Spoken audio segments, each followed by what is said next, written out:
Bismillahirrahmanirrahim.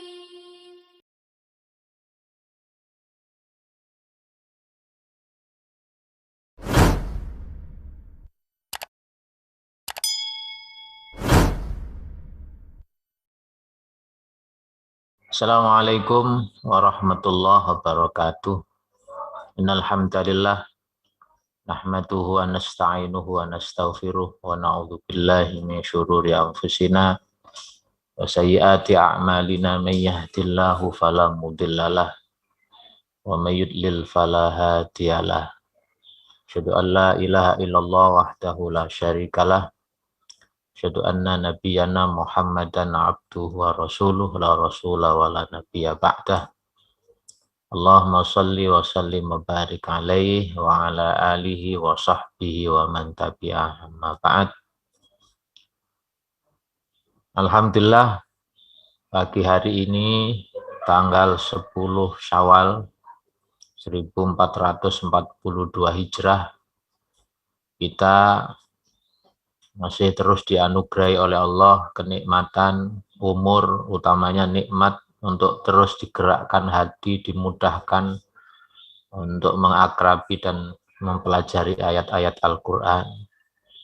Walaupun Ramadan sudah selesai, tapi semangat untuk terus mengkaji Quran tidak pernah pudar. Mudah-mudahan kelak Al-Quran yang kita pelajari tiap hari Sabtu ini dan juga hari-hari yang lain, di kesempatan yang lain, mudah-mudahan benar-benar menjadi syafaat atau bisa memberi syafaat kepada kita semua yang akan bisa menjadikan hidup kita di dunia menjadi lebih berkah, dan utamanya nanti di akhirat kita digolongkan oleh Allah, golongan orang-orang yang mendapatkan rahmatnya Allah.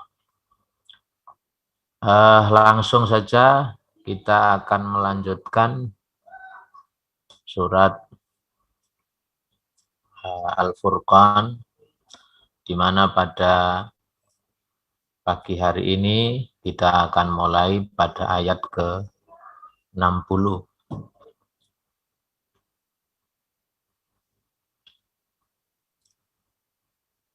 A'udzu billahi minasy syaithanir rajim. Bismillahirrahmanirrahim.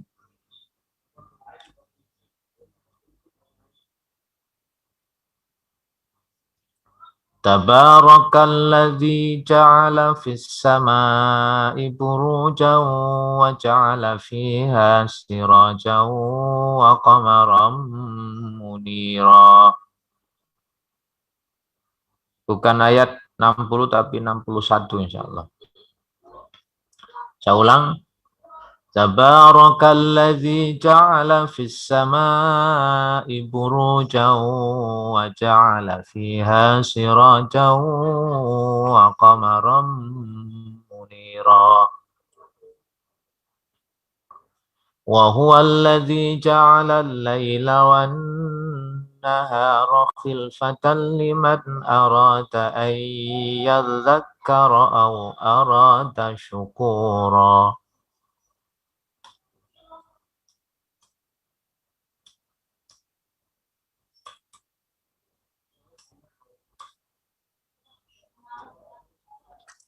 وعباد الرحمن الذين يمشون على الأرض هونا وإذا خاطبهم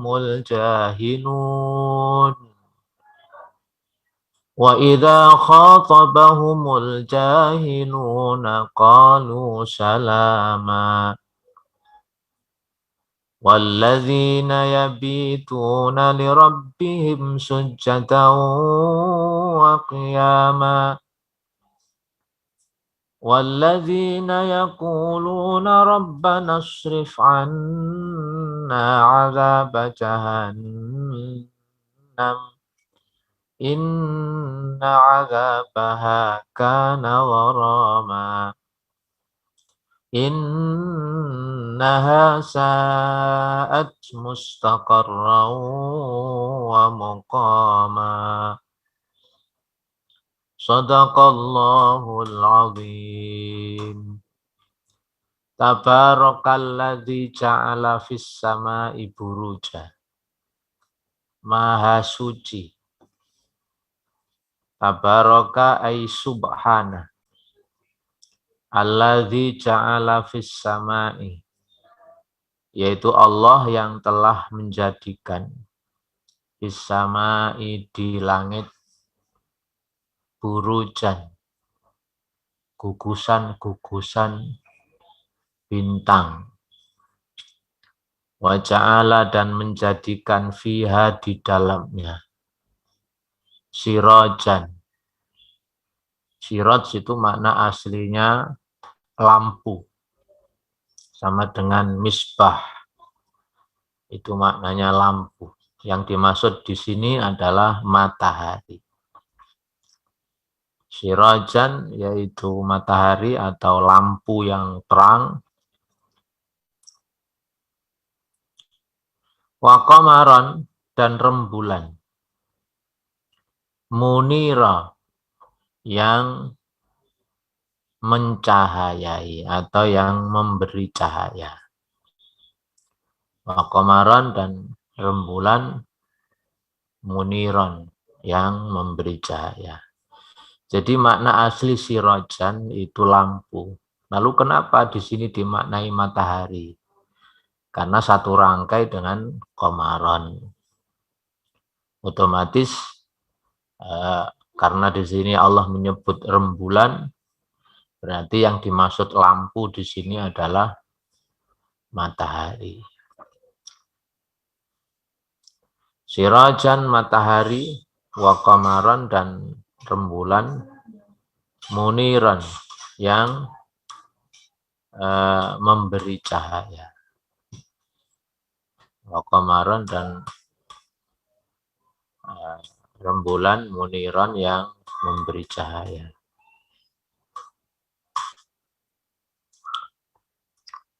Saya lanjut dulu terjemahnya. Wahua dan dia. Alladzi yang ja'alal laila. Telah menjadikan al-laila malam. Wan nahara dan siang. Dan dia telah menjadikan malam dan siang khilfatan, silih berganti. Liman arada, bagi orang yang menginginkan. Ayyal zakkara, untuk mengambil pelajaran. Au arada, atau menginginkan syukur, untuk bersyukur, untuk menjadi hamba Allah yang bersyukur. Syukuran itu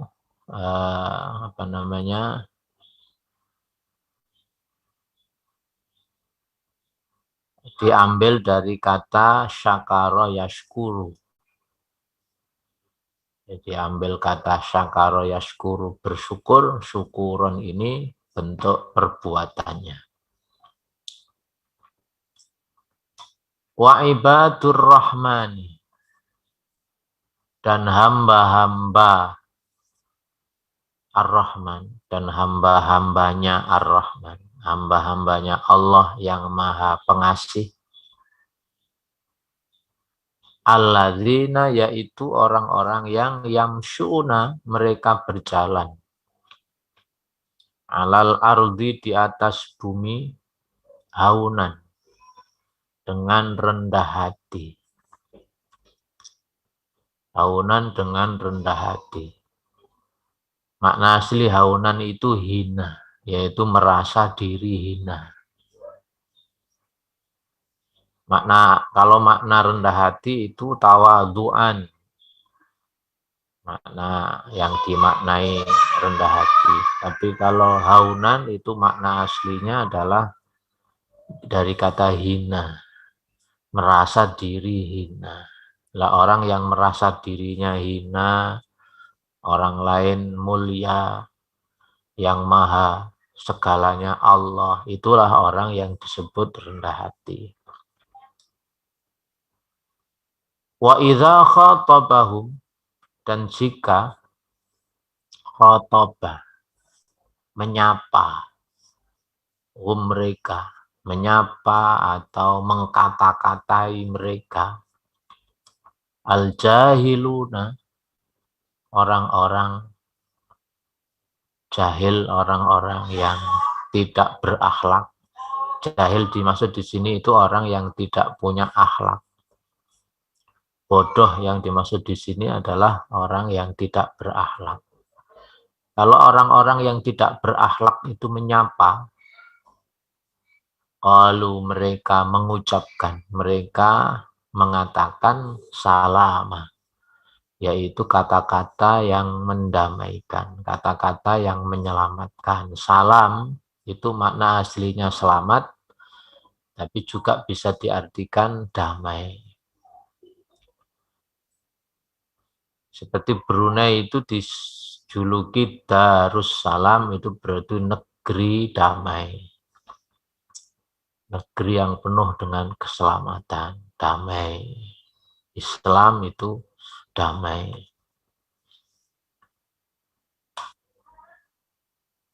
Terus ayat 64, walladzina, dan orang-orang yang yabituna, mereka melalui malam hari. Yabit itu makna aslinya dari kata bait, makna aslinya rumah, atau yang dimaksud yabit itu adalah menghabiskan malam hari. Makanya menginap di malam hari itu istilah lainnya yang populer bagi jamaah haji itu mabit. Mabit itu dari kata yabitun, dari kata baitun yang maknanya rumah, berarti menginap di rumah.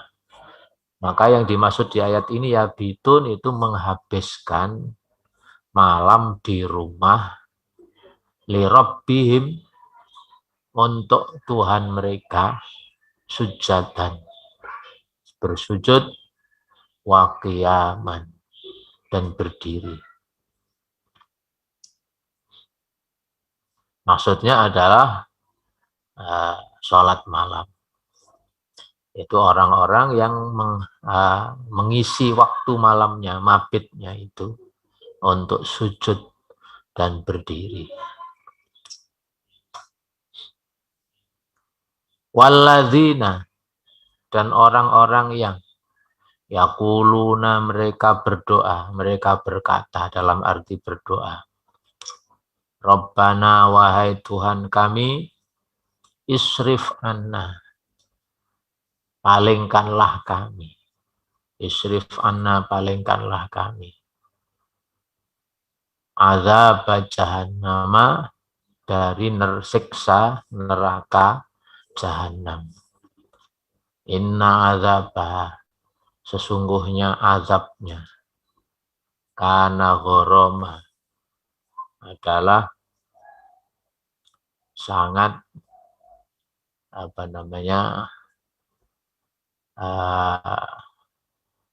membinasakan.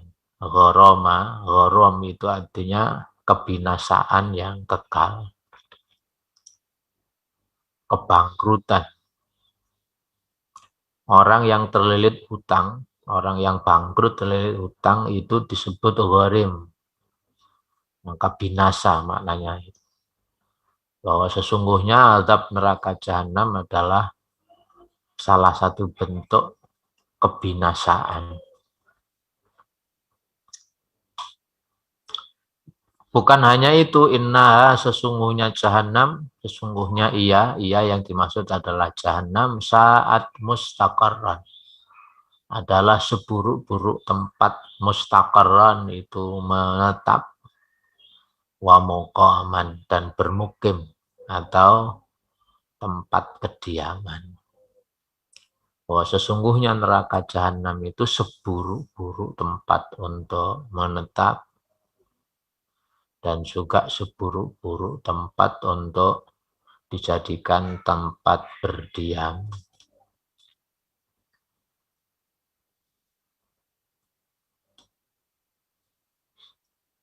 Di ayat ke-61 ini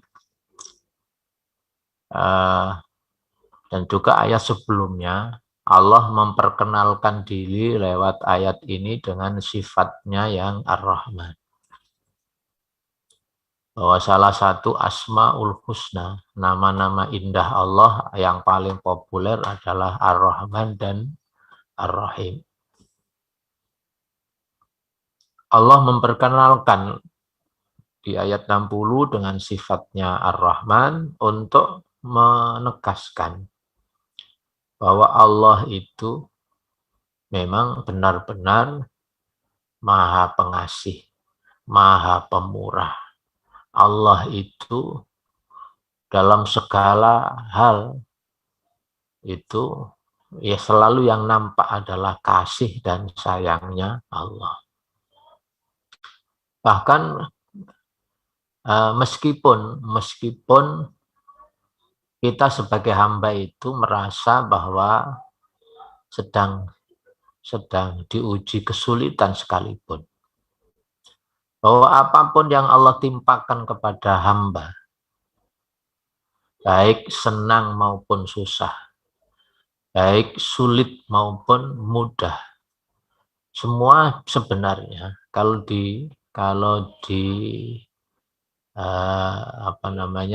difahami secara mendalam, kalau difikir secara mendalam, semua kejadian-kejadian itu, baik yang buruk maupun yang baik, yang senang maupun yang susah, yang sulit maupun yang mudah, itu nggak lepas dari bahasa kasih sayangnya Allah Subhanahu wa Ta'ala.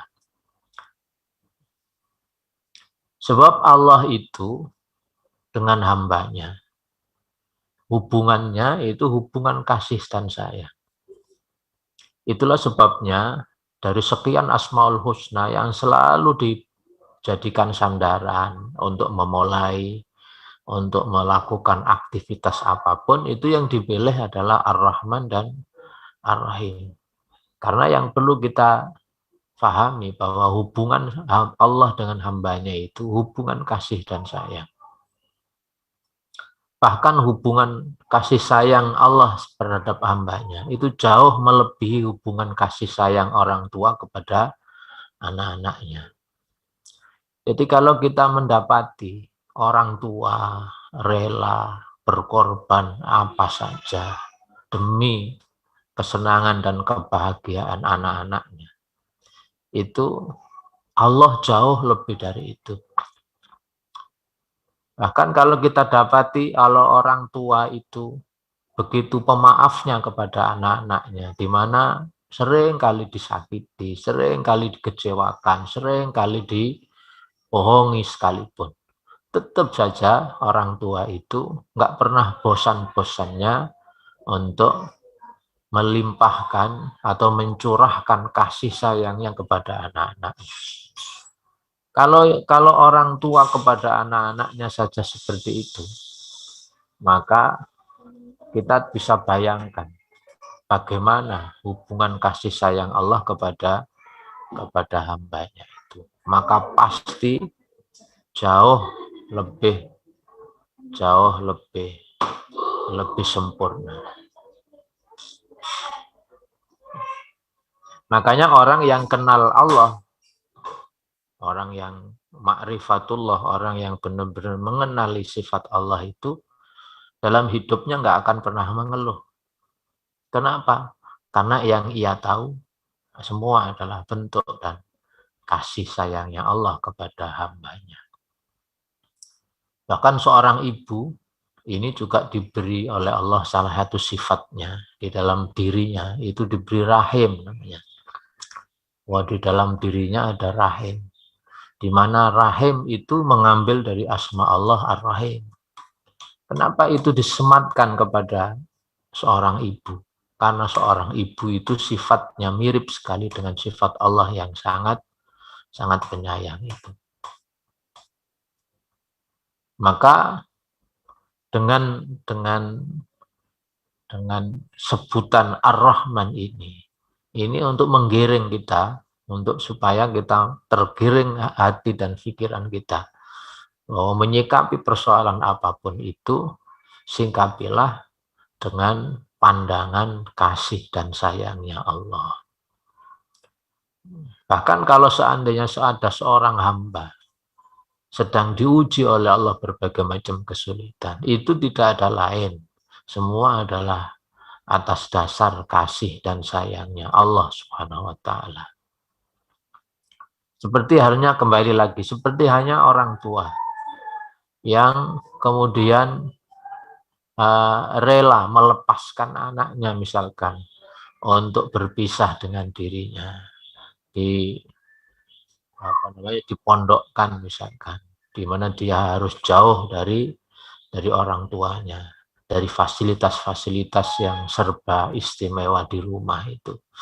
Lalu ia asingkan di tempat di mana orang tua itu percaya bahwa di tempat itu nanti anak-anaknya akan menjadi lebih baik, walaupun di sana dia tidak akan merasakan sentuhan kasih sayangnya langsung sebagaimana di rumah.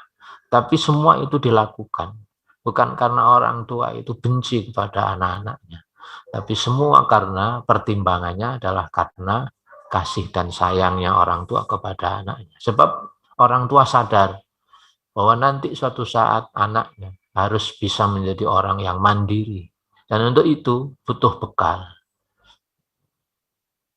Lah orang yang selalu memandang semua persoalan dengan pandangan kasih dan sayang Allah inilah yang kemudian disebut oleh ayat ini dengan sebutan Ibadur Rahman, yaitu hamba-hamba Allah yang benar-benar mengenal, yang ia tahu Allah itu maha pengasih, maha penyayang.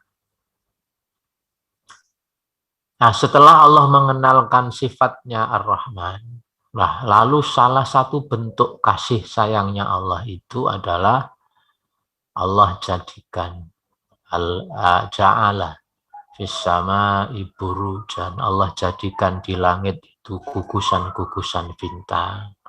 Lalu Allah jadikan pula di atas langit sana matahari dan rembulan yang memberi cahaya dan sangat memberi manfaat kepada bukan hanya manusia tapi kepada alam semesta ini.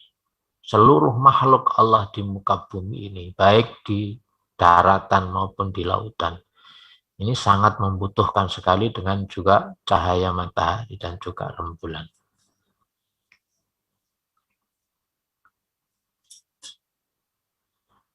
Lah orang-orang yang lalu menambat kutukan Allah itu aneh. Maka Allah kenalkan sifat Allah yang seperti ini. Kenapa orang berharap besar kepada selain Allah, berharap besar kepada Tuhan-Tuhan selain Allah? Dianggap aneh karena selain Allah tidak punya semua yang disebutkan seperti ini. Yang punya langit dan bumi Allah. Makanya untuk meneguhkan rasa kemantapan kita untuk terus bersandar ke Allah itu sebenarnya cukup dengan kita mendalami ayat kursi sebenarnya. Bahwa dengan ayat kursi itu kita akan tahu betul bahwa kita ini benar-benar punya ketergantungan yang luar biasa dengan Allah. Bahwa kenapa kok tidak ada Tuhan selain Allah itu? Kenapa disebut tidak ada Tuhan selain Allah? Jadi Allah itu kok sampai disebut la ilaha illahu, bahwa tidak ada Tuhan kecuali Dia. Ini alasan pertama adalah karena Allah itu Al-Hayyu Al-Qayyum. Jadi kenapa kita harus menuhankan Allah? itu tidak lepas dari semua yang alasannya disebutkan semua di ayat ini, yaitu di surat Al-Baqarah ayat 255 atau yang sering terkenal dengan surat atau ayat kursi ini. Kenapa la ilaha illahu, tidak ada Tuhan selain Allah itu? Kenapa? Kok bisa? Nah, memangnya yang lain tidak pantas, dan memang tidak pantas bahwa tidak ada Tuhan selain Allah.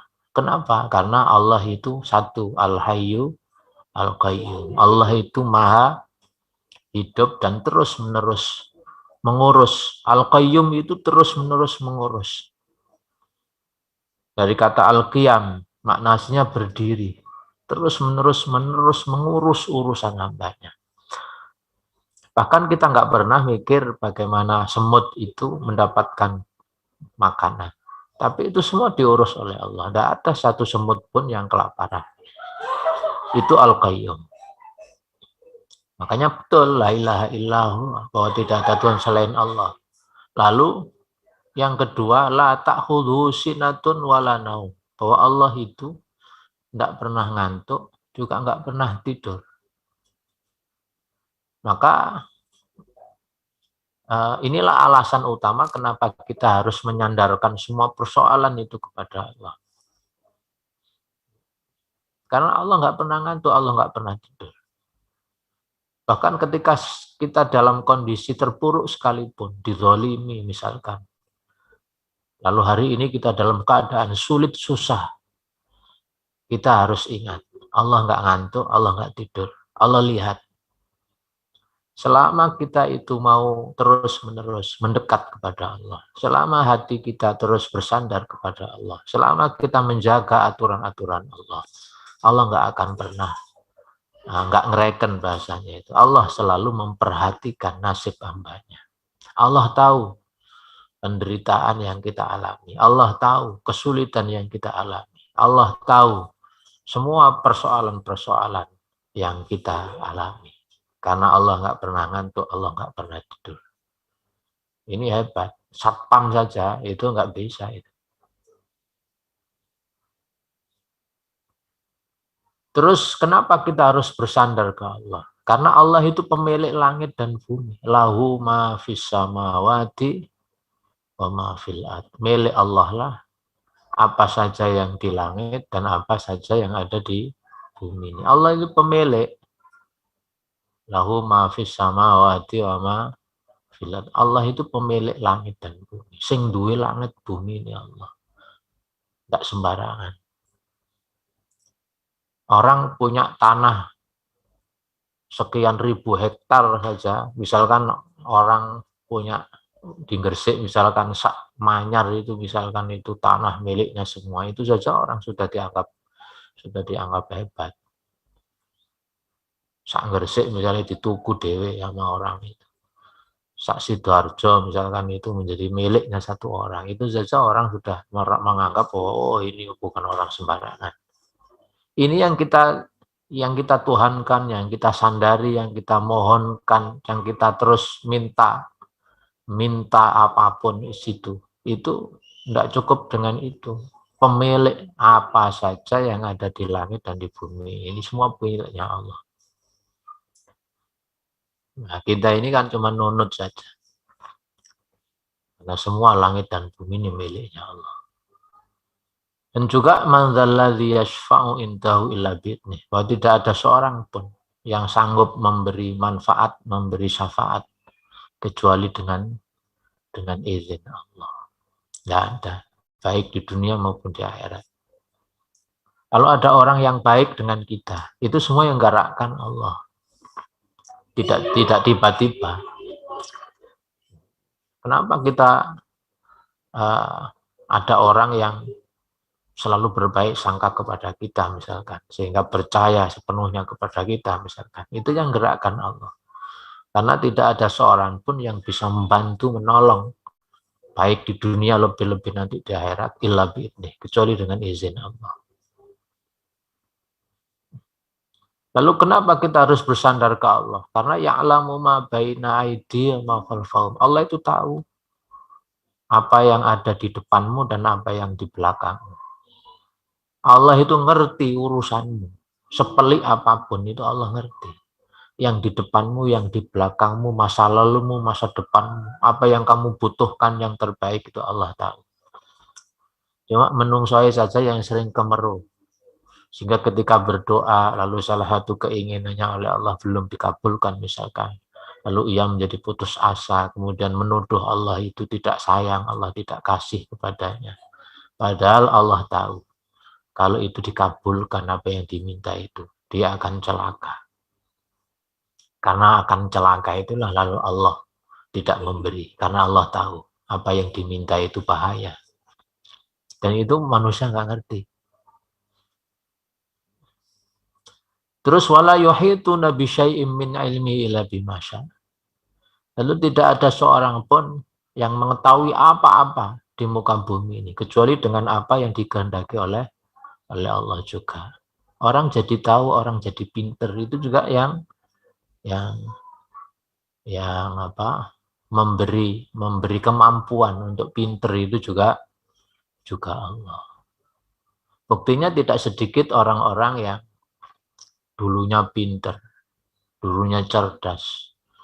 Ternyata dengan kejadian tertentu, misalkan entah kejadian apa itu tiba-tiba saja ingatannya hilang.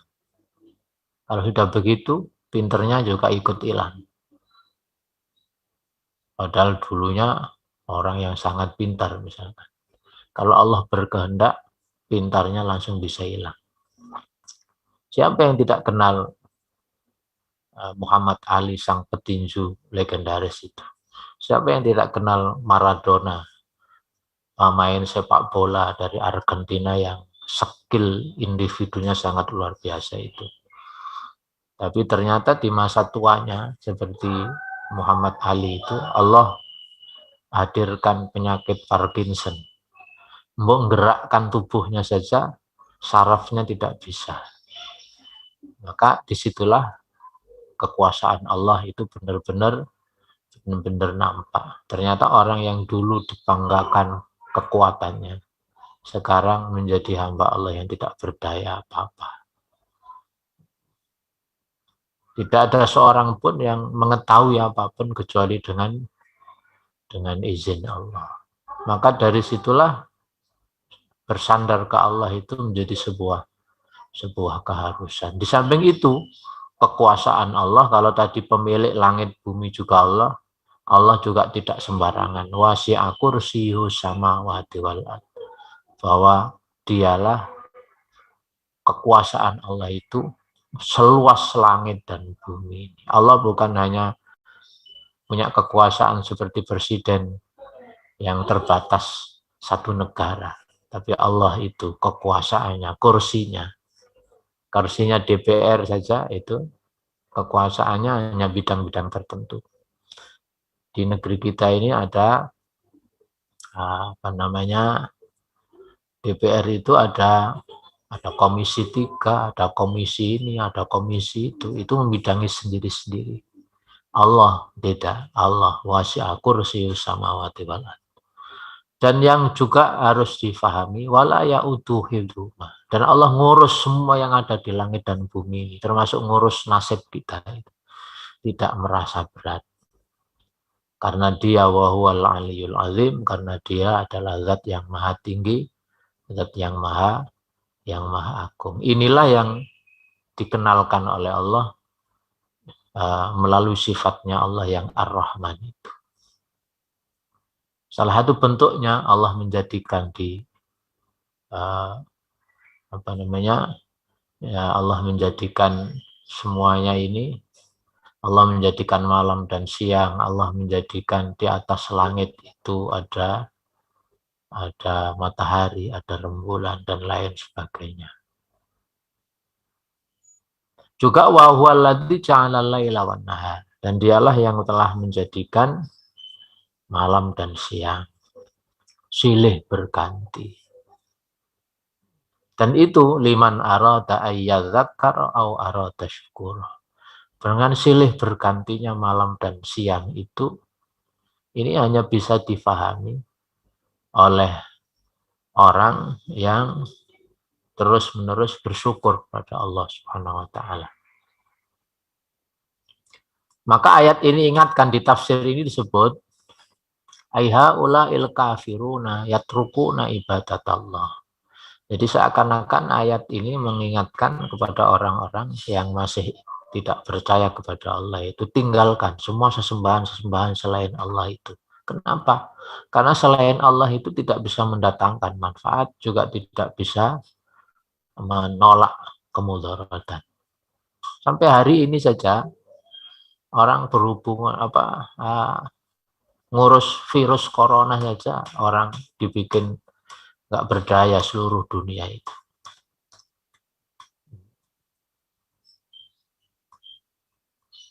Nah, kita harus tahu bahwa yang menciptakan adalah Allah dan Allah pula yang kuasa untuk menolak bahaya itu. Karena bismillahirrahmanirrahim la yadurru ma'asmihi syai'un fil ardi wala fis sama wa huwas samiul alim. Karena dengan nama Allah tidak ada satupun di muka bumi ini, di langit dan bumi ini yang membahayakan ma'asmihi syai'un, bersama namanya sesuatu pun. Karena dia Allah Maha mendengar, karena Allah itu Maha mengetahui.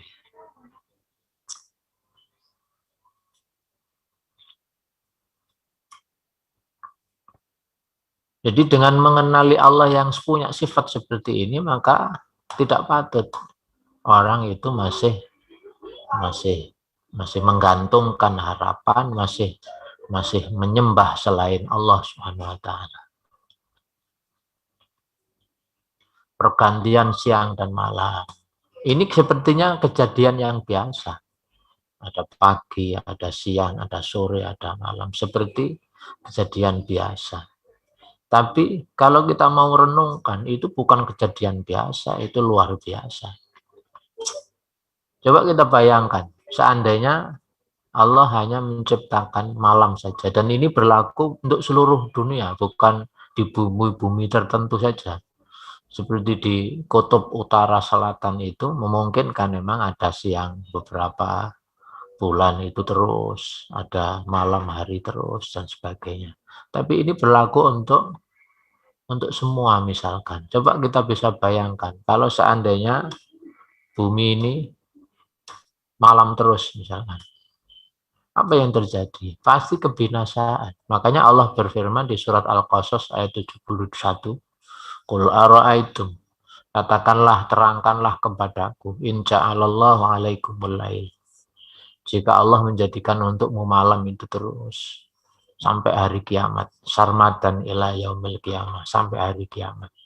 Kalau Allah menciptakan malam hari itu terus, nggak ada siang.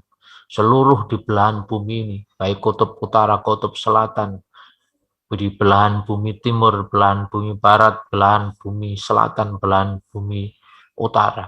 Itu nggak pernah ada siang. Malam terus. Berarti matahari tidak diciptakan oleh, rembulan tidak diciptakan oleh Allah. Bukan hanya gelap. Jadi yang kita bayangkan bukan hanya gelap. Tapi kehidupan ini akan berhenti. Satu, tanaman-tanaman, hewan, bahkan termasuk kita umat manusia ini butuh cahaya matahari.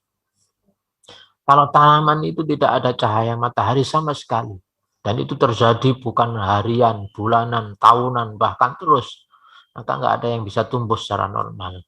Kalau semua tumbuhan tidak tumbuh dengan normal, maka manusia nggak bisa makan nasi, karena nasi itu dari beras dari padi, nggak akan bisa, karena nggak akan tumbuh.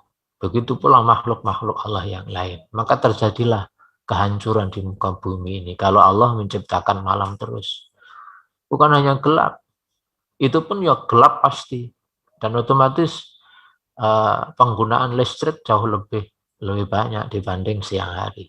Dan itu kalau terus begitu, berapa yang harus dibayar oleh umat manusia. Bukan hanya itu, kehidupan ini akan berhenti. Karena semua yang ada di muka bumi ini butuh cahaya matahari. Tanaman bisa tumbuh normal pun karena cahaya matahari. Hewan-hewan, kita manusia pun juga butuh cahaya matahari. Maka kalau Allah menciptakan malam terus, maka yang terjadi adalah kebinasaan. Maka pertanyaan Allah di surat Al-Qasas 71 itu, man ilahun ghairullah ya'tikum bildiya. Memangnya ada Tuhan selain Allah yang kuasa mendatangkan sinar terang kepadamu, yaitu siang hari. Afala tasmaun, mengapa kalian tidak mendengar?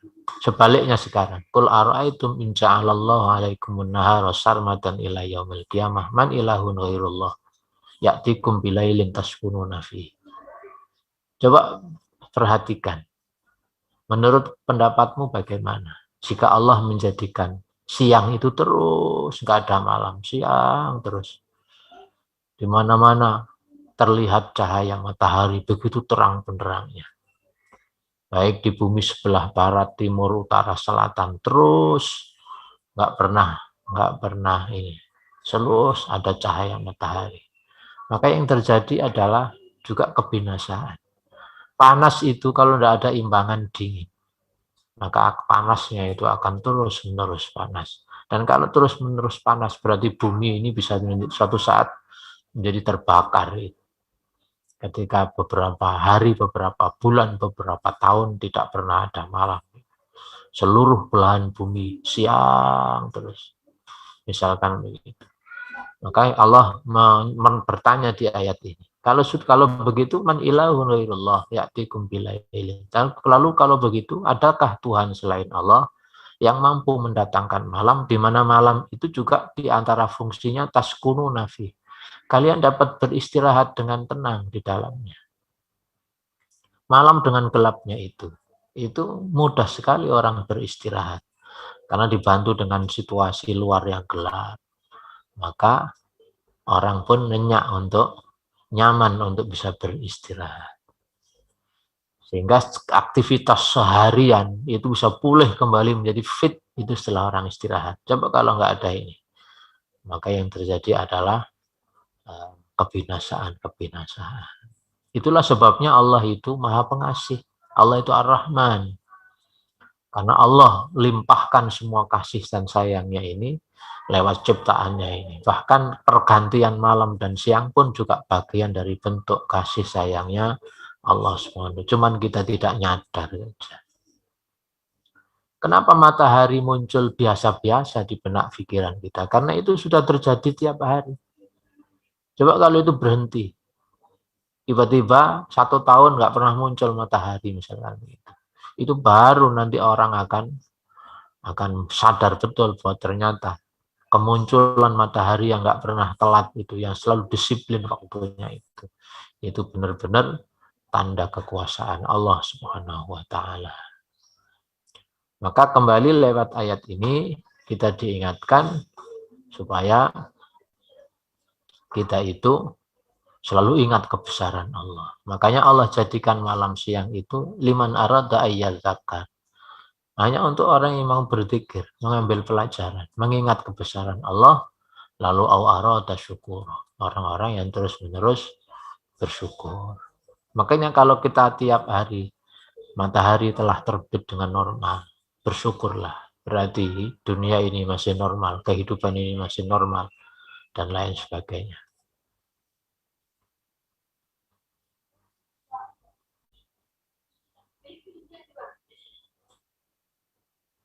Termasuk juga bukan hanya pergantian malam dan siang, juga kulla syai'in yaji'u ba'da syai'in akhir ghairah.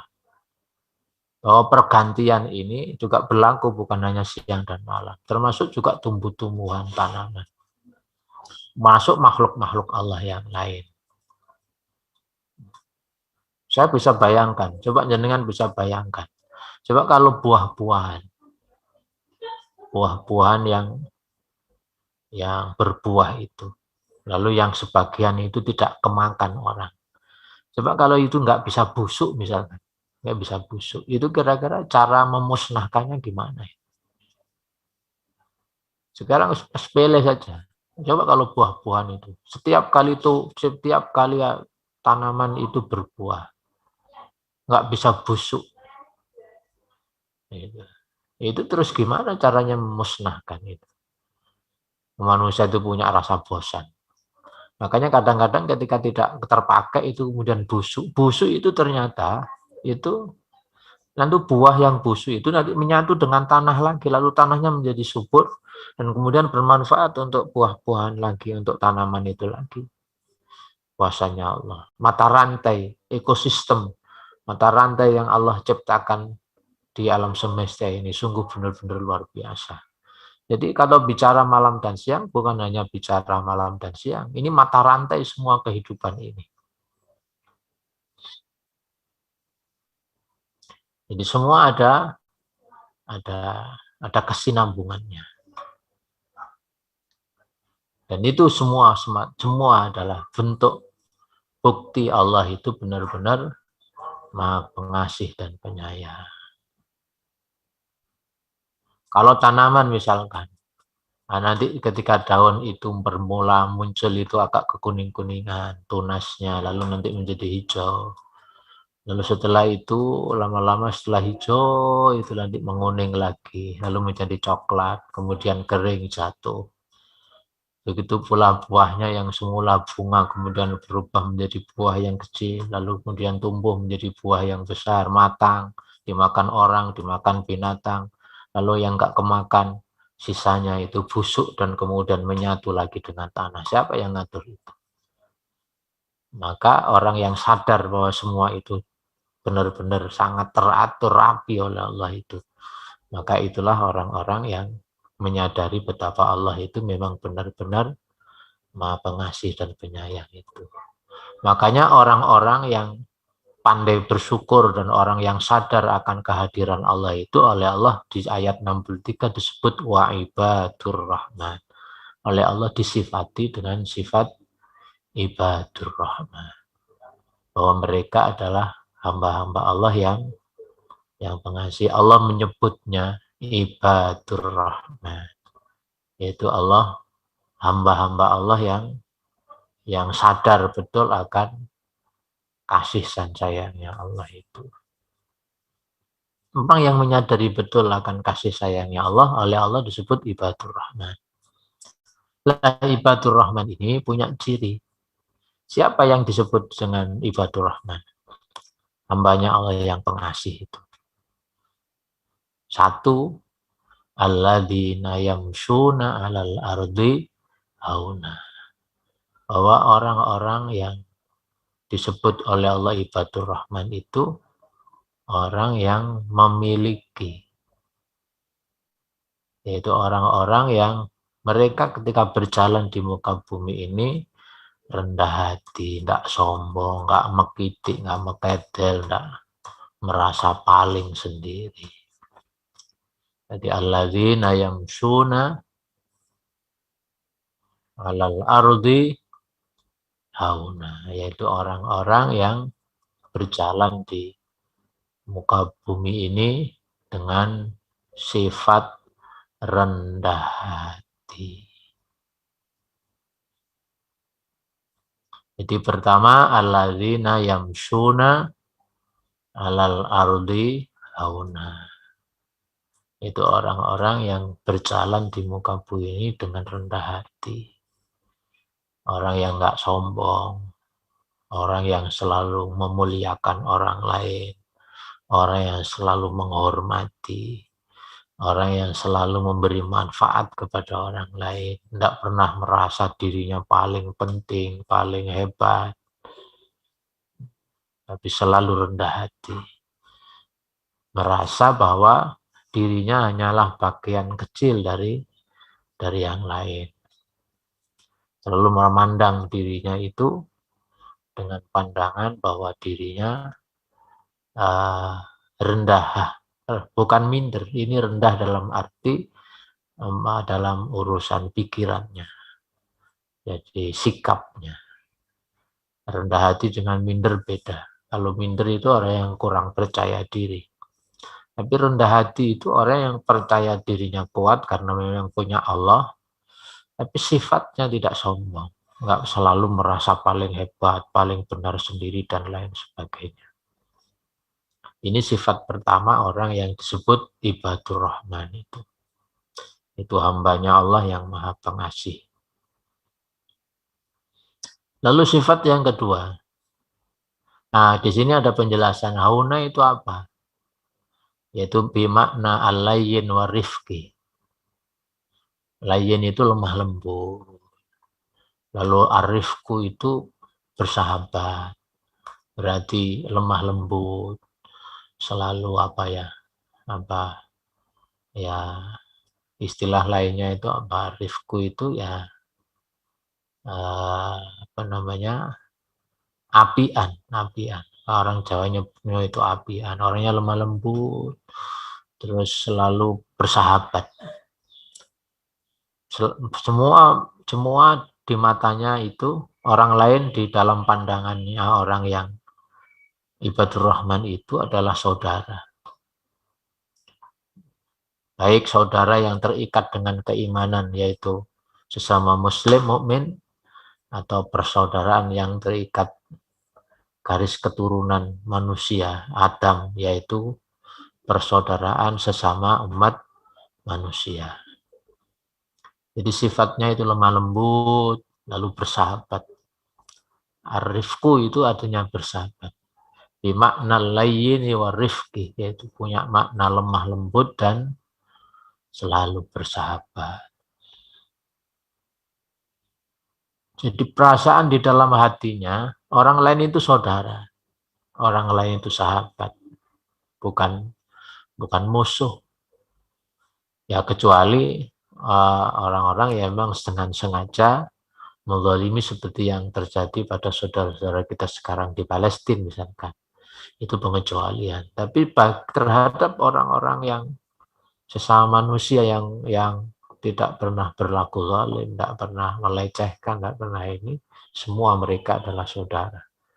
Di mana berbuat baik kepada mereka meskipun bahkan seandainya mereka tidak seiman sekalipun, juga diberi pahala yang tinggi di sisi Allah. Karena Allah mengutus Rasul bukan hanya untuk orang yang beriman. Wa ma arsalnaka illa rahmatan lil alamin. Bahwa kami tidak mengutusmu kecuali untuk menyebar rahmat kepada seluruh alam ini, termasuk baik yang beriman maupun yang tidak beriman. Urusan nanti mereka dibalas oleh Allah, itu urusannya Allah. Urusan kita adalah menyebar kasih sayangnya Allah.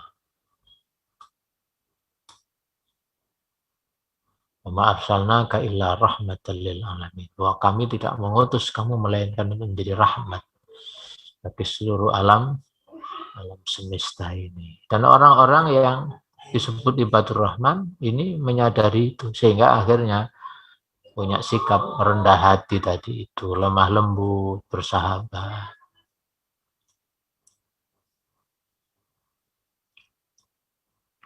Jadi layyinan raqiqan la tukallafu fihi wala khuyala wala tasna'u fihi wala dha'af wa innama masyukum taksuhul quwwah wal jid wal waqar wassakinah.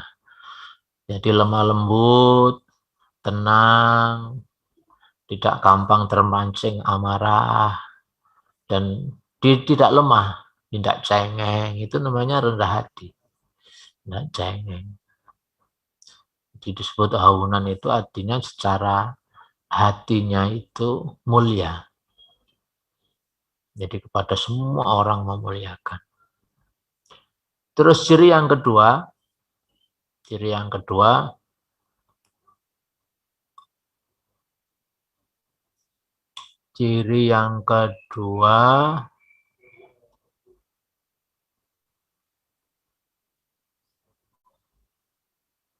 wa idza khatabahumul jahiluna qalu salama.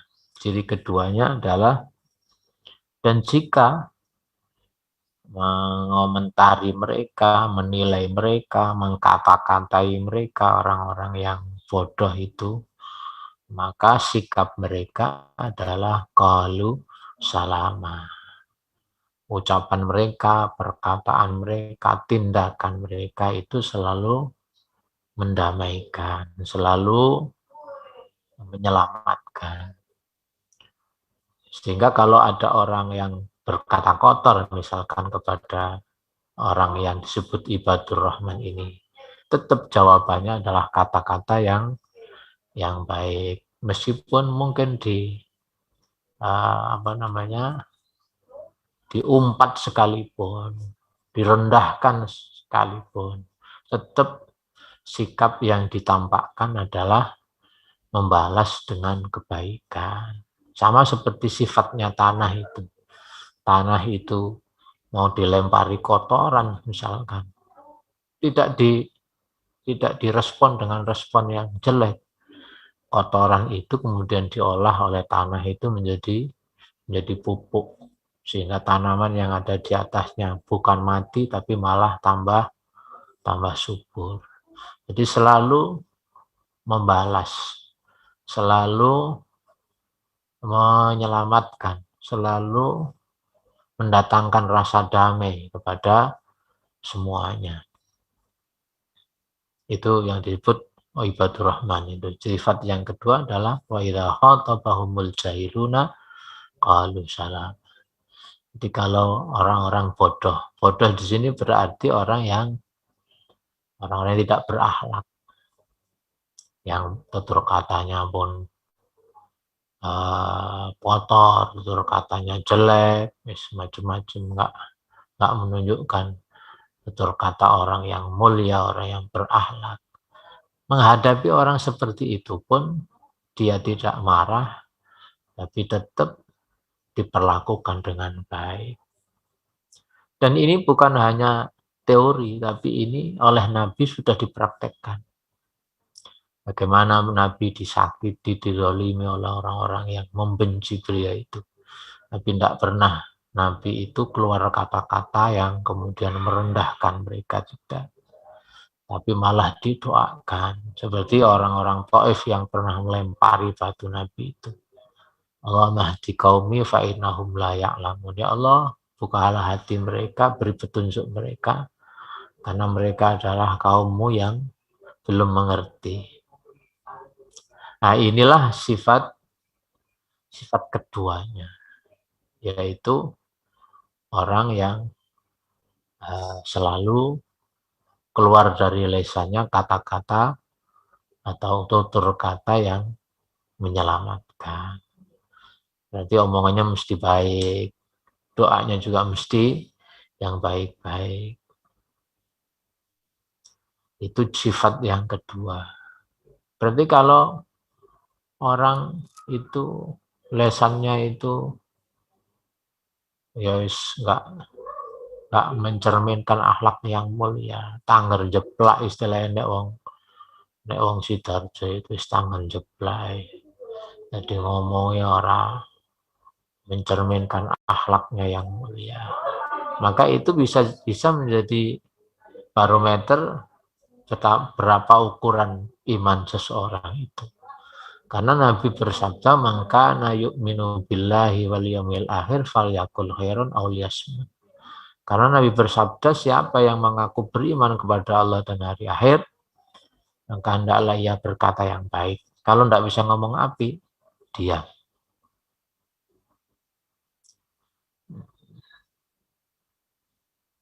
Dan kembali bahwa ini sikap seperti ini bukan hanya teori yang dibacakan Nabi, tapi Nabi sendiri sudah mempraktekkan itu. Betapa banyak orang-orang kafir yang mencaci maki, mencela, menghina, merendahkan Rasulullah SAW. Tapi Rasulullah tetap dengan tenang, dengan sabar, dengan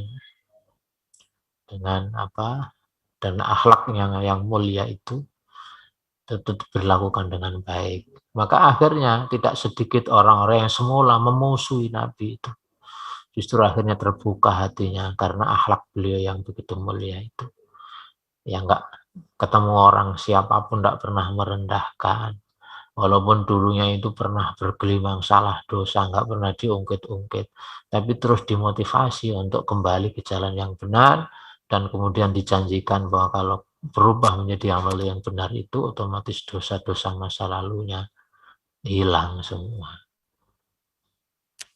Lalu sifat yang ketiga sekarang, yaitu walladzina yabituna li rabbihim sujjatan wa qiyamah. Itu orang-orang yang di antara waktu malamnya itu enggak hanya dipakai untuk tidur saja, tapi malam harinya digunakan sujud dan berdiri.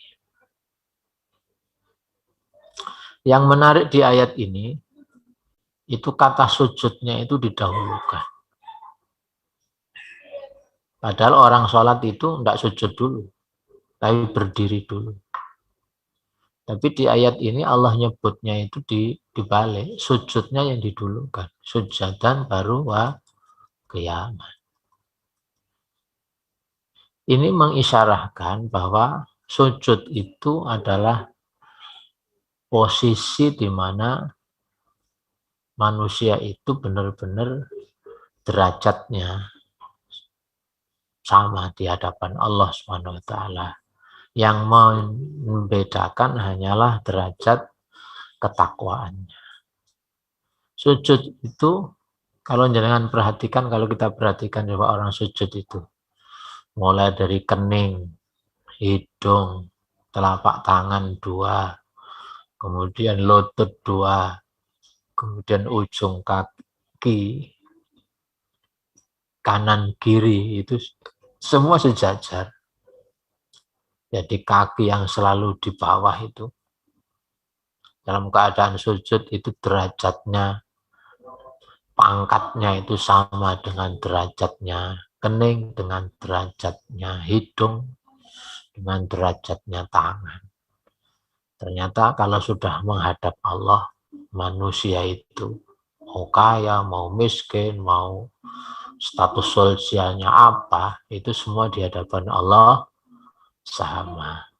Lalu hikmah yang kedua, kenapa kata sujud didahulukan? Ini menunjukkan bahwa sujud itu adalah hubungan yang terdekat antara hamba dengan Allah Subhanahu wa taala.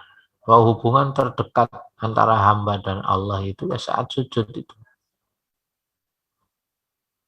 Kata Rasulullah dalam hadisnya yang lain, akrabuma yakunu abdu, bahwa hubungan yang terdekat antara hamba Allah dengan apa namanya, Allah dengan hambanya adalah ketika sujud.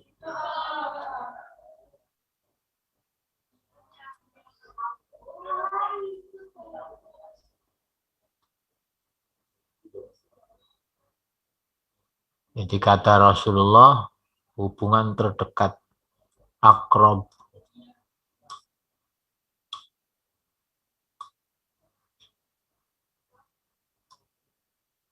bahwa hubungan terdekat antara hamba dan Allah itu adalah saat sujud. Makanya orang yang kalau ingin doa-doanya itu mudah dikabulkan oleh Allah, ya saat sujud itu.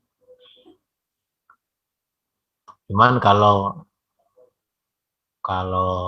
berbahasa Indonesia, bahasanya sendiri, maka cukup doa-doanya itu diungkapkan lewat hati. Dalam salah satu hadis riwayat Muslim nomor 482 atau 215, di sana Allah berfirman, hadis ini bersumber dari Abu Hurairah, Rasulullah bersabda, akrabu ma yakunul abdu mir rabbihi wa huwa sajidun, bahwa hubungan terdekat antara hamba dengan Tuhannya adalah saat dia sujud. Terus Rasulullah melanjutkan, fa'aksirud doa, maka perbanyaklah doa. Fa'aksirud doa, maka perbanyaklah doa. Ini hadis riwayat Muslim, ada di kitab Sahih Muslim nomor 215 atau 4882. Itulah sebabnya kata sujud di sini didahulukan dengan kata qiyam yang maknanya berdiri. Ini untuk menekankan bahwa sujud itu adalah hubungan yang sangat dekat antara hamba dengan Allah SWT. Maka ketika sujud, kata Rasulullah, perbanyaklah doa. Ini utamanya untuk sholat-sholat yang sunnah. Kalau sholat yang wajib itu anjurannya adalah standar saja. Tapi kalau sudah yang sunnah, maka dianjurkan ketika sujud itu lama, kemudian dalam keadaan sujud dia bermunajat, berdoa kepada Allah. Karena saat itulah hubungan hamba dengan Allah itu sangat dekat. Ibarat orang HP itu kalau pas sujud itu sinyalnya itu full. Sinyalnya itu full. Jadi nggak akan lemot. Kalau dia minta apa saja, pasti dijabah oleh Allah SWT. Itu alasan kenapa ayat ini mendahulukan sifat sujatan dibanding kiaman. Jadi sifatnya orang yang disebut oleh Allah ibadur rahman itu di ayat ini Allah tegaskan, yaitu walladzina yabituna li rabbihim sujada wa qiyama. Itu orang-orang yang menjadikan aktivitas malamnya itu diantaranya adalah sujud dan berdiri sholat malam. Berarti orang yang disebut ibadur rahman ini adalah orang-orang yang malam harinya tidak hanya tidur tok. Jadi malam harinya juga digunakan untuk sholat malam, digunakan untuk banyak berdoa kepada Allah. Dalam surat yang lain, tatajafa junubum anil madhaji'i yad'una rabbahum khawfa wa tama'ah. Bahwa ia jauhkan lambung mereka dari tempat tidur.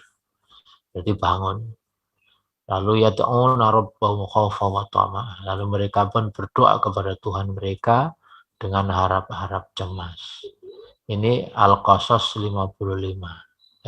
As-Sajdah ayat 16. As-Sajdah ayat 16. Begitu pula ayat yang lain, amman huwa qanitun ana al-laili sajidan wa qa'ima yahdharul akhirata wa yarju rahmata rabbih.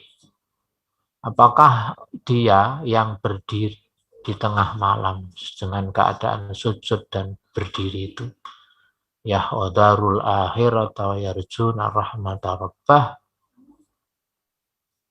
di mana ia takut nasibnya di akhirat dan berharap akan rahmat Tuhannya. Maka mereka punya kedudukan yang istimewa di sisi Allah. Jadi orang-orang istimewanya Allah, yaitu yang disebut ibadur rahman ini, salah satu sifatnya adalah berarti orang yang juga menghabiskan sebagian malamnya untuk sholat malam, untuk sholat witir, untuk sholat tahajud, dan berdoa yang banyak. Karena hubungan terdekat antara hamba Allah dengan Allahnya adalah saat bersujud. Maka kata hadis Nabi, fa'aksirud du'a habis sujud, maka perbanyaklah doa ketika sujud. Ini utamanya anjuran perbanyak doa ini untuk sholat-sholat sunnah yang dikerjakan sendiri. Misalkan qobliyah dan ba'diyahnya. Atau ya pas sholat malamnya itu, sholat malam, setelah berapa rakaat, salam, atau di sujud terakhir ketika dia sholat, lalu tidak usah duduk dan berdiri, tapi cukup menjengking sujud saja, terus mengungkapkan, ya Allah, Allahumma lakal hamdu wa ilaikal mustaka, ya Allah, milikmulah segala puji dan kepadamulah tempat mengadu, wa antal musta'an, karena engkaulah satu-satunya zat yang kuasa memberi pertolongan. Maka yang seperti itu ini benar-benar akan terasa mendamaikan.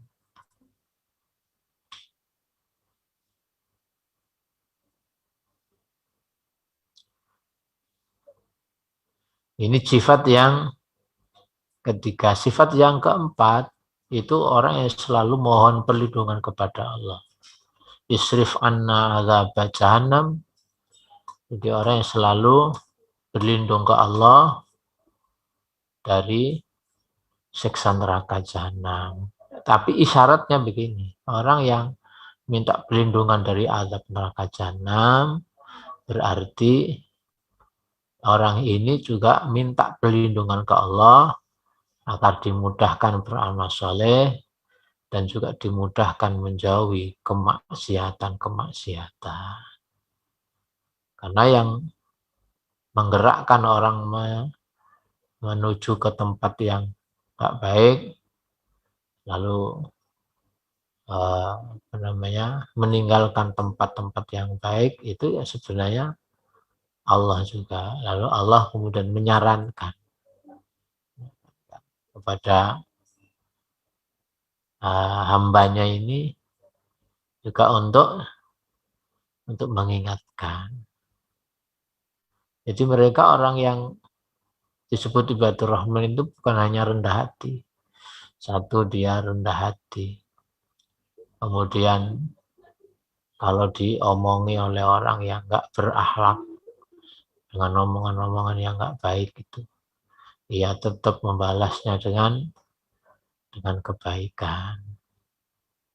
Terus kalau dipancing emosinya, juga selalu membalasnya dengan kebaikan. Lalu ia habiskan salah satu isi dari waktunya, yaitu untuk berlindung terus kepada Allah agar dijauhkan dari siksa nerakanya. Jadi dijauhkan dari siksa neraka.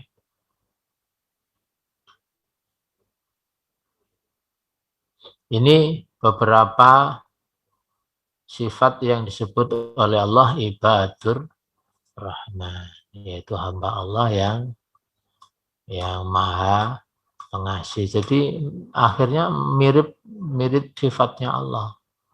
Dan memang kita diperintah oleh Allah untuk meniru sifatnya Allah. Meniru yang pengasih penyayang. Kalau Allah pengasih penyayang, kita pun pengasih penyayang. Allah itu pemaaf, pengampun, maka kita pun juga berusaha menirunya.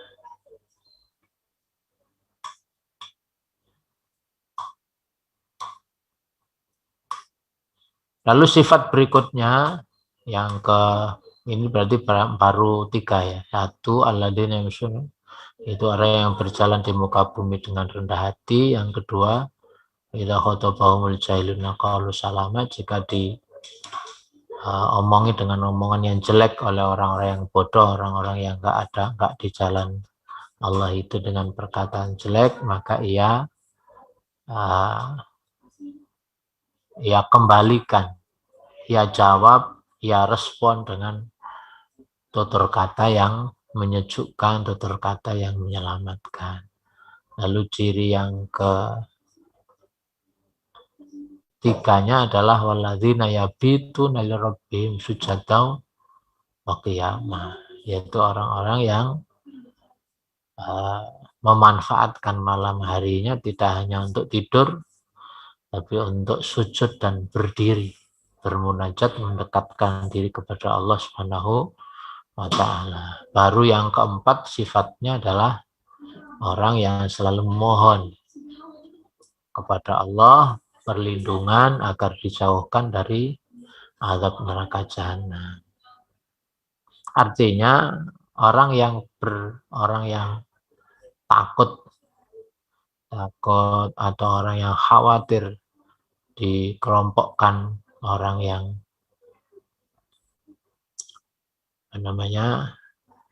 orang yang sudah matang, maka mereka oleh Allah dibekali doa, karena memang untuk menjadi baik itu nggak bisa tidak, selalu harus berdoa. Kalau kepingin istiqomah ya ndonga, ya Allah beri kami kekuatan untuk istiqomah ya Allah, misalkan itu. Jadi kalau enggak ya enggak bisa. Karena kebaikan itu perlu pembiasaan terus-menerus. Jadi dibiasakan terus,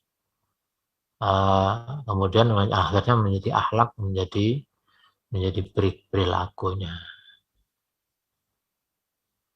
Dan yang keempat ini berarti isyaratnya, kalau mereka berlindung ke Allah dari neraka jahanam, berarti mereka juga minta tolong ke Allah untuk dimudahkan menghindari kemaksiatan.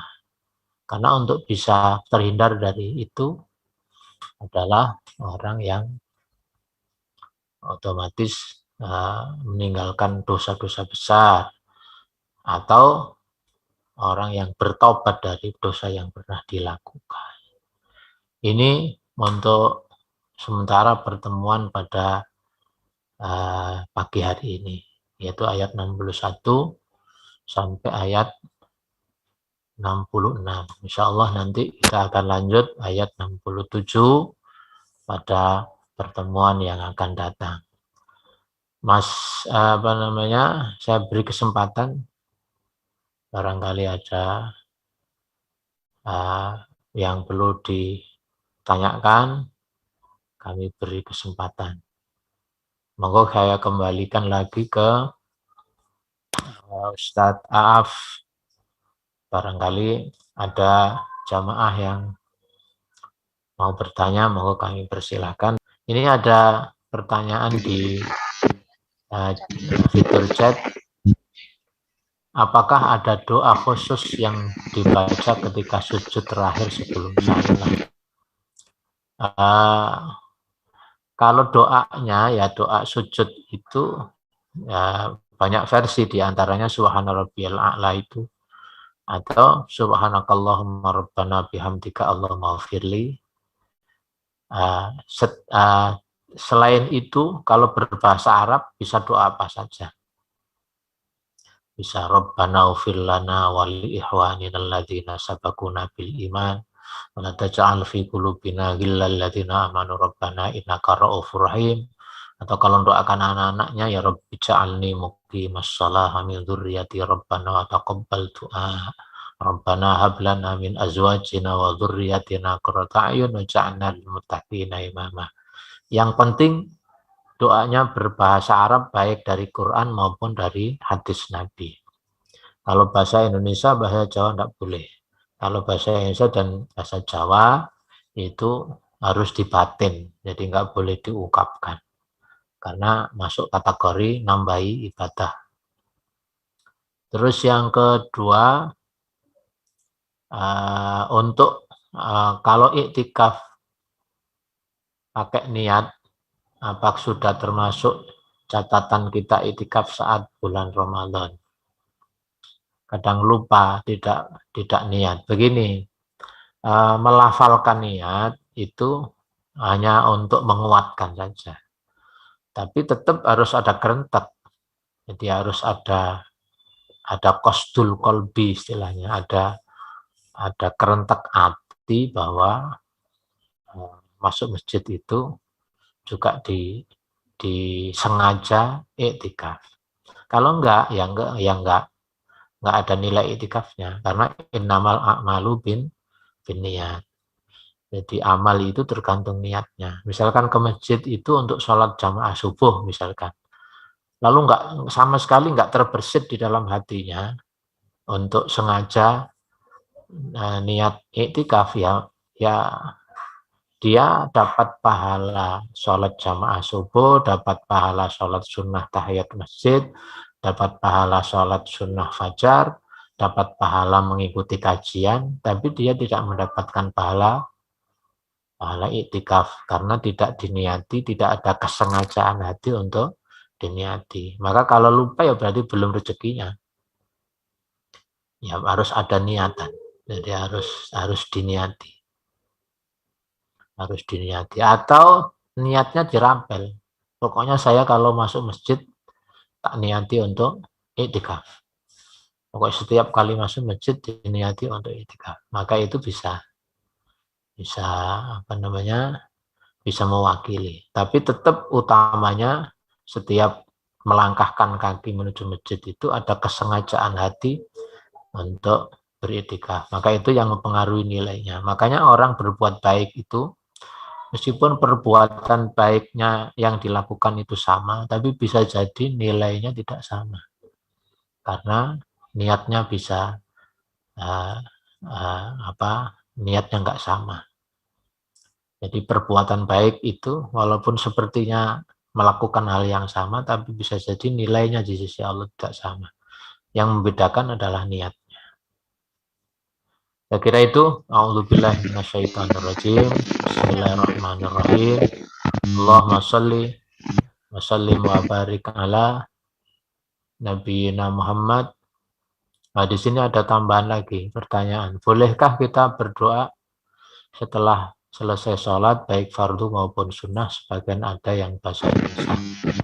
Ini bukan hanya boleh, bahwa berdoa setelah sholat itu termasuk doa atau tempat yang mustajabah. Bahwa setiap kali setelah berbuat baik, termasuk diantaranya sholat fardu maupun sholat sunnah, karena itu sudah di luar sholat ya. Kalau tadi yang saya bahas kan sujud itu berarti masih dalam keadaan sholat, itu maka bahasa selain bahasa Arab tidak boleh. Tapi kalau sudah di luar sholat, sholatnya sudah selesai, mau bahasa Madura, mau bahasa Bawean, mau bahasa Sunda, mau bahasa Sumedang, mau bahasa Inggris, mau bahasa apa saja dipersilahkan. Jadi tidak harus berbahasa Arab. Kalau sudah di luar sholat. Jadi kalau sudah di luar sholat bebas, karena tidak terikat mahdhahnya itu. Jadi ibadah itu ada yang muqayyadah. Ibadah itu ada yang terikat aturan, terikat tata cara. Tapi kalau ada ibadah yang sifatnya umum itu tidak terikat. Termasuk berdoa yang di luar sholat itu sudah nggak masuk kategori terikat ikatan-ikatan tertentu. Makanya bahasa Indonesia disilahkan, bahasa Jawa, bahasa Gresik, bahasa Jombang silahkan, atau bahasa Sidoarjo ya gak apa-apa. Ya Allah, saya punya masalah sampai hari ini dari mantun-mantun ya Allah, sampai bantu po ya Allah, masalah kula cek nang beres misalnya itu gak apa-apa. Meskipun bahasa ini. Terus ini ada tambahan zakat fitrah suami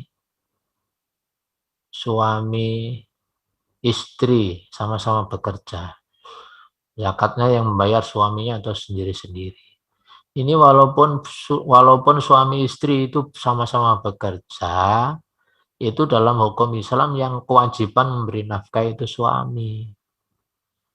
Jadi otomatis yang berkewajiban menanggung zakatnya adalah suami. Cuma kalau kemudian istrinya bantu, itu enggak apa-apa. Jadi sifatnya bantu, istri itu bantu saja, bukan kewajiban.